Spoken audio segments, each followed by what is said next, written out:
time ago, a friend of mine called me and asked me to give a friend of a couple a call. Usually I don't call people cold calls, but he actually begged me and asked me if I could please intercede because they're in major crisis.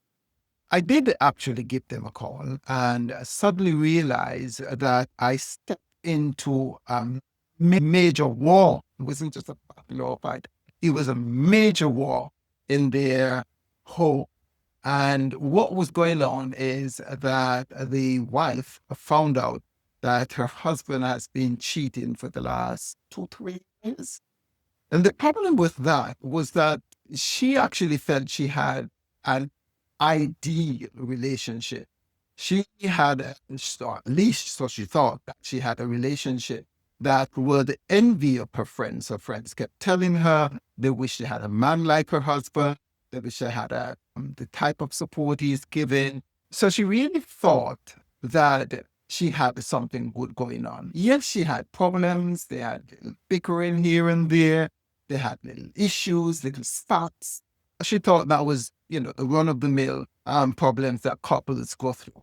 Ultimately, she did find out that he was having this relationship and mess fan and all hell broke loose to the point where they were constantly fighting, constantly arguing, and that one of them pulled a knife on the other person. So it was messy. I'm happy to say that there has been a total turnaround and that they are having a whale of a time in their relationship, even much better, they admit, than they did before this spat, this major rupture, this major disruption. So what happened and how were we able to navigate such tumultuous time in their relationship? One of the first things I had to do was to help them to regulate their emotions. You're not going to get anywhere with people cursing and calling names and fighting and pulling knives. You can't settle anything when you have a knife at somebody else's throat. Thankfully, nothing happened. And speaking about that, one of the other things that needed to happen is for safety. Believe it or not, in order for us to have high performing functional relationships in our marriages, in our relationship, we must feel safe. Safety is crucial. I don't have enough time to expand on not just physical safety. Everybody knows about physical safety, but psychological and emotional safety. We must feel that we can be ourselves. We must feel that we are able to express ourselves genuinely and not having to walk on eggshells and be careful about what we say and how we say. We must know that we are able to express our own little idiosyncrasies without being shamed or looked down upon or ridiculed. So safety, we have to establish safety. And like I said, we needed to also to help them or help them to regulate their emotions. Because when you're flooded, when you're angry, and you are out of control, you say and do things that you won't ordinarily say and do when you are in full cognitive control of your faculties and you can think clearly. And the third thing that we needed to do is to help them to listen. Now, that's interesting because all of us think that we listen, we hear, but there is a difference between hearing and listening. I needed to help them to listen beyond the words that are being said. And let me just expand on that for a little while, because we tend to hear, but as we hear, we are in our own minds formatting responses to what we are hearing. And sometimes, particularly in relationships, when people blame us, when people try to shame us, when people have a go at us, our defenses go up and we tend to rebut, we tend to defend, we tend to give tit butter for fat. You kill my dog, I kill your cat. But we don't necessarily listen to what the person is trying to convey. Because funnily enough, people say what they don't mean and mean what they don't say. A good case of that is recently I'm supporting a young couple who are actually working their way towards marriage. And a little happened. The young lady was going to move from her apartment to another place with her mom. The gentleman, a young guy, he was a teacher. Actually, he does freelance teaching or supply teaching, they call it in the UK. He takes jobs as and when jobs come up. And he said to the young lady, she was going to be moving on the Friday, she said, okay, look, I'll come and help you if I don't get any calls or jobs from the agency. Well, she wasn't very happy with that. And she said to him, whether or not you get any job, don't come, it's fine. I'm going to move. I don't need your help. And then he realized that he made a major mistake. And he was trying to, how do I get out of this or get back in her good books? Because she later called him and said, look, okay, I'm very busy. Let's just take a break from the relationship. Let's take 2-3 days break. And after that, we could talk again. He spoke to me and I said to him, look, you need to just go. Don't call her and ask or beg her or do anything.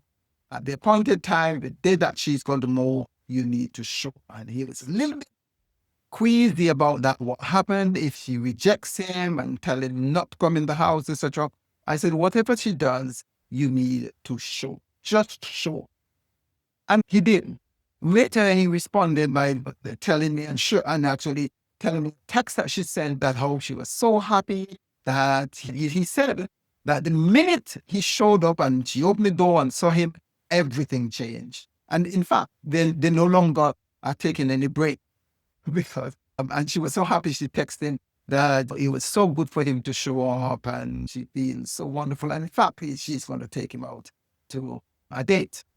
So what she said, if he listened to, he heard what she said, he was responding to what she said, but that's not what she wanted to telegraph.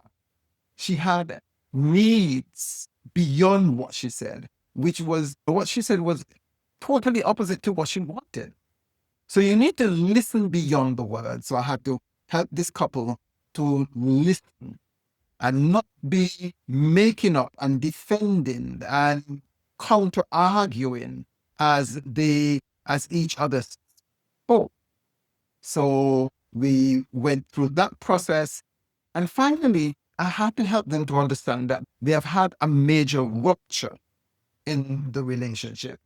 And that rupture needed to be repaired. It's almost like getting into an accident and you break your bones. You have to go to the emergency hospital and they have to reset your bones and put plaster of Paris or whatever they put on it. And it has to be reset. And it takes time. It's quite painful. And during the process is healing. If anybody touch it, you will be triggered. The shut up pain, you will scream. Similarly, when we get to ruptures in our relationship, we need process of repair. So I took them through the process. It wasn't easy, but as they worked through it, eventually they came out on the other side and they were able to heal. They were able to repair. They were able to come back together and recognize that indeed there were some things, even though he was the one that cheated, there were some things that was happening. He wasn't able to get her attention. She was much busier. I think she worked and she wasn't a CEO, but she was high up in the corporate ladder, and her work was so busy, he hardly could get her attention, and she felt that she was working hard for her family, but yet it impacted on the relationship. He felt isolated, he didn't know what to do, and eventually things happened.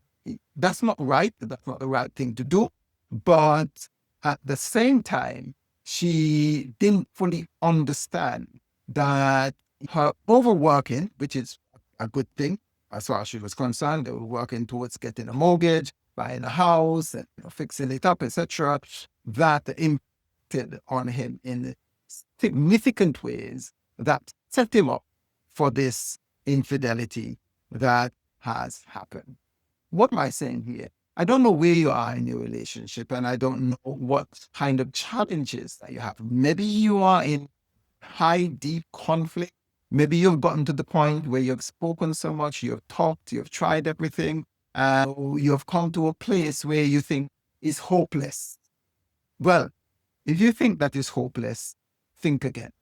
There is hope for your relationship. If you want some support and you feel that you could do with some extra help, some hopefully it's not what happened to this couple, and you think you want to have a go again, you don't want to lose what you've done, what you've built up this relationship over the years, you've invested long and hard into it, and you want to give it another go.